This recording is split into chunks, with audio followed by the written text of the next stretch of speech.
Workers carefully create a star on the Hollywood Walk of Fame for Elizabeth Sparkle, once the brightest icon in Hollywood. Now 50, she hosts the morning TV show Sparkle It Up, still bringing warmth and energy to her viewers. After filming, she walks through a hallway lined with photos from her glamorous past. On her birthday, staff greet her warmly, but when the women's restroom is out of order, she uses the men's room instead. There, she overhears the network president, Harvey, planning to cut her from the show due to low ratings, a sad reminder of how much things have changed. Later, at lunch, Harvey breaks the news with fake smiles, saying he is making the show younger and fresher.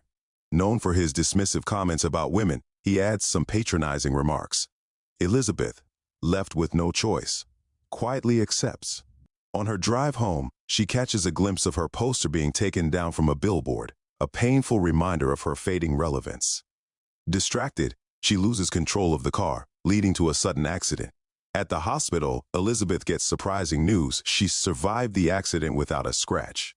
Yet her heart feels heavier than ever, grieving for her career and her lost youth. The doctor, trying to be kind, mentions his wife is a big fan and wishes her a happy birthday. Overwhelmed, Elizabeth breaks down, and the uncomfortable doctor quickly clears her to leave, slipping out with a nurse. As Elizabeth stands to go, the nurse pauses her for one last unnecessary exam. Puzzled, she goes along with it. During the check, he accidentally calls her a perfect candidate, then quickly covers his slip-up, hands her clothes, and wishes her well. On her way out, Elizabeth finds a thumb drive and a note in her coat pocket that reads, "It changed my life." At home, Elizabeth hesitantly plugs the thumb drive into her computer.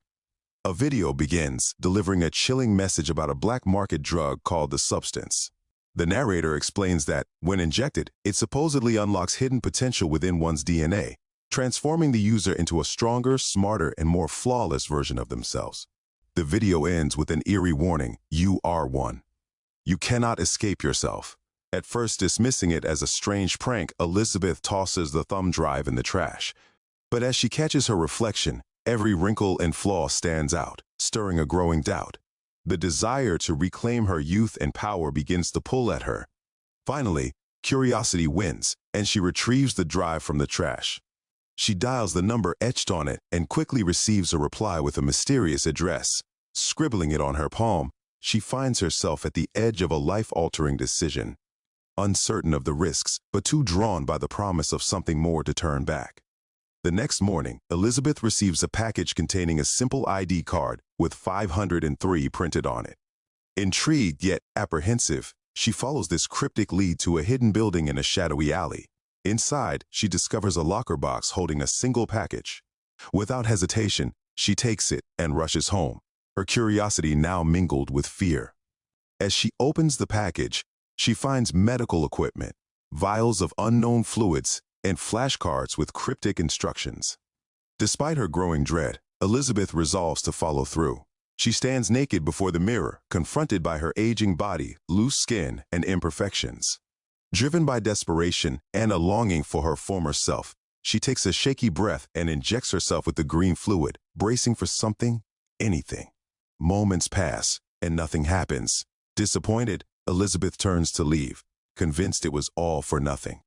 Suddenly, her body seizes, locking her in place. A blinding pain surges through her as she collapses, writhing in agony. Her muscles tighten, and her bones feel like they're on fire, as if something is trying to break free from within. Then, amidst the torment, a horrifying movement begins at her back. A giant slit opens along her spine, and from it a hand pushes through, a human hand emerging from inside her. Elizabeth regains consciousness, disoriented, and is shocked to find another person lying in front of her. A deep, unsettling slit runs down her back. Startled, she stumbles to the mirror, and what she sees takes her breath away. A beautiful, flawless young woman stares back, a perfected version of herself. Her years have vanished, and every flaw that once haunted her is gone. In awe, she touches her smooth skin, marveling at her transformation. But a nagging thought lingers. The slit down her back remains open. Following the instructions, Elizabeth stitches it closed, then carefully injects herself with stabilizer fluid from the vials, completing the final step of her transformation. As the relief of her renewed self washes over her, Elizabeth realizes there's a catch. The stabilizer is only temporary. It grants her stability in this new body for a limited time. She learns she must change bodies every week, using this fluid as a biological reset. Failing to follow this strict routine could lead to catastrophic consequences. The younger Elizabeth, now calling herself Sue, steps into the spotlight effortlessly. With her flawless appearance and magnetic presence, she quickly rises to fame as the new star of the network, replacing her former self. Sue charms Harvey, the misogynistic network president who once dismissed Elizabeth, even securing a special clause in her contract. She'll only be available every other week, a nod to the secret routine she must maintain. Basking in newfound attention, Sue thrives on the energy and adoration around her. She feels alive again, like the star she once was. Finishing the week on a high note as she soaks in the spotlight and praise that had previously eluded her. But when her time runs out, she transforms back into Elizabeth, and the harsh reality crashes down. Elizabeth's life, once glamorous, now feels dull and listless since her firing. She visits the network to collect her belongings, reduced to a mere footnote in her own story. Harvey hands over her things, and as Elizabeth walks through the familiar corridor, she is struck by the emptiness around her. The photos celebrating her career have been removed, replaced by blank walls, erasing her legacy as if she never existed. It's clear Elizabeth's time has passed, and the world is making space for the next star, Sue. This realization is bitter for Elizabeth. Her life and career are being overwritten by her younger self. The irony is crushing. She is the same person, yet one version is cherished while the other is discarded. When Sue returns, she finds a hollow wall in the bathroom and breaks through, creating a hidden room to stash Elizabeth's body instead of leaving it on the floor. She also removes a large portrait of Elizabeth and hides it there, symbolically erasing her old self. Sue lands her own network show, Pump It Up, quickly becoming the new darling of the network.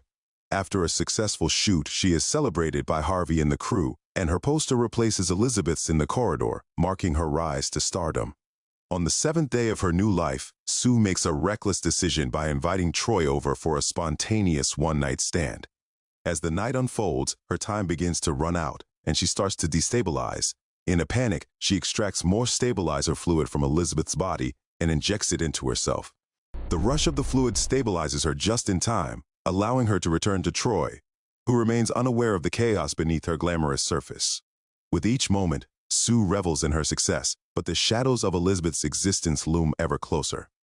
In the morning, Elizabeth wakes to find her house in disarray, with Troy's bike helmet and a note left behind. Horror washes over her as she notices her index finger rotting and a wound where the stabilizer fluid was extracted.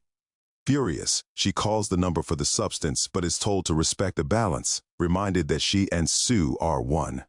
Later, in a diner, she encounters an aged man with a familiar birthmark, the same as the young nurse who recommended the substance. He warns her that her younger self will eventually consume her, urging her to remember her worth. Panicking, Elizabeth rushes out and bumps into Troy, who has returned for his helmet. His demeanor has changed, as rude and aggressive, yelling at her as she stands there, shocked by his hostility. During a shoot, Sue suddenly feels an unsettling sensation in her body. Panic sets in as she notices something bulging from her thigh. She halts the filming, covering herself, and retreats to her changing room while the crew watches the playback, whispering about the strange occurrence. In the changing room, Sue examines her thigh and discovers a lump. To her horror, she pushes the lump out from her belly button and a whole chicken leg comes out. Just as the absurdity sinks in, she wakes up, realizing it was all a dream. Sue arrives at the studio, only to learn that her show has been canceled. Harvey informs her that she will host a New Year's Eve special instead, which she eagerly accepts, planning to take several more days off due to her schedule. Meanwhile, Elizabeth wakes up to find she has aged significantly, with one leg starting to rot. Consumed by resentment towards Sue, she forgets that they are the same person. She calls the number for the substance to vent her frustrations, but the voice warns her that while she can stop the experience, her body won't return to normal. Opting to continue, Elizabeth tries to distract herself with a French cookbook Harvey gifted her. However, her resentment grows stronger when she sees Sue on a talk show, mocking Elizabeth's old show, fueling her anger further. Sue wakes up to find her apartment messy, with the windows covered in newspaper. Angered, she spends 3 months enjoying her youthful body while extracting stabilizing fluid. But the wounds from the extractions become infected. On the day before her New Year's Eve show, she discovers she has run out of fluid. Desperate, She calls the substance and is told to return to her old body to produce more. Reluctantly, Sue transforms back into Elizabeth. Elizabeth awakens as a decrepit, hunchbacked abomination and decides to end the experience. She injects termination fluid into Sue, but stops halfway, realizing she can't live like this. In a panic, she tries to resuscitate Sue, but it fails, prompting her to switch back into Sue to halt the termination. Sue suddenly wakes up and comes face to face with Elizabeth, realizing that Elizabeth tried to kill her. A fight ensues. Elizabeth is easily overpowered, and Sue beats her to death. With Elizabeth gone, Sue loses her source of stabilizing fluid, leaving her future bleak and uncertain. Sue arrives at the network to host the New Year's Eve show, but her body begins to disintegrate. First, her teeth start to fall out, followed by her nails, and eventually her entire ear drops off. Realizing the urgency of her situation, she rushes back to her apartment in desperation. In a last-ditch effort, she injects the leftover activation fluid into herself, despite knowing it was meant for one-time use only. Instead of reclaiming her youth, she gives birth to a grotesque monstrosity with a disfigured face, multiple limbs, and an array of teeth and breasts. Panic and horror set in as Sue realizes she has unleashed a nightmare. The monstrous creation dons Sue's dress, its face obscured by a grotesque imitation of Elizabeth's, cut from a picture and glued on. Meanwhile, the network buzzes with excitement as it prepares for the New Year's Eve show. When the monster takes the stage, Elizabeth's face slips off, revealing the hideous visage underneath. Chaos erupts as the audience screams at the nightmarish sight. In the fray, Harvey grabs a mic stand and smashes it into the creature's face, causing another face to pop up. As the monster's limbs begin to burst, it sprays blood across the audience, transforming the celebratory atmosphere into a gruesome scene. Soon, everyone and everything is drenched in blood, marking the horrific climax of the night. In a state of disarray, the monster manages to escape the studio as its body collapses, revealing Elizabeth's original face. The mask crawls its way to Elizabeth's Walk of Fame star, looking up in a twisted sense of joy, envisioning sparkles raining down upon her. As it reaches the star, the creature dissolves into a puddle, slowly seeping down the crack of the sidewalk. In the morning light, a cleaner arrives with a floor scrubber, methodically washing away the last remnants of Elizabeth, erasing all traces of her existence from the world. And the story concludes. If you enjoyed this video, please like, share, and subscribe for more. Don't forget to hit the bell icon to stay updated.